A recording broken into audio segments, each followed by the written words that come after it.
தண்ணீருக்கு கிடைக்கும் விலை கூட பாலுக்கு கிடைப்பதில்லை என்று வேதனை தெரிவித்த அமைச்சர் மனோ தங்கராஜ் முன்னேற்றத்தை நோக்கி செல்லும் ஆவி நிர்வாகத்தை சிலர் சிதைக்க முயற்சிப்பதாக குற்றம் சாட்டியுள்ளார்.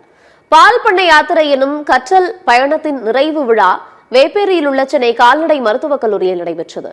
இந்த நிகழ்ச்சியில் பேசிய அமைச்சர் மனோ தங்கராஜ் இந்த ஆண்டு அனைத்து பால் உற்பத்தியாளர்களுக்கும் கடன் வழங்க உள்ளதாகவும் 40 லட்சம் லிட்டர் பால் கொள்முதல் என்ற இலக்கை ஆவி நிறுவனம் விரைவில் எட்டும் எனவும் தெரிவித்தார். விவசாயத்தை கௌரவ குறைவாக எண்ண வேண்டாம் என்று கூறிய அமைச்சர் மனோ தங்கராஜ் விவசாயம் செய்கிறேன் விவசாயி என்று கெத்தாக சொல்லுங்கள் என்று தெரிவித்தார். விவசாயி என்பதில் இழிவல்ல பெருமைதான் என்று அமைச்சர் மனோ தங்கராஜ் கூறினார். இத கிராமத்துக்கு போனவனுக்கு தெரியும், போய்கொண்டிருக்கக்கூடியவனுக்கு நீங்க பச்சை தண்ணிக்கு மேல பாலுக்கு இல்லை. பச்சை தண்ணி மேல அமெரிக்காவில் உள்ள பால் விவசாயி மெர்சடிஸ்ல வருவான், ரோல்ஸ் ராய்ஸ்ல கூட வரல, எனக்கு தெரியாது. இங்க விவசாயி இந்த சைக்கிளுக்கே வரல. அது நமக்கு கான்டெக்ட் வேற.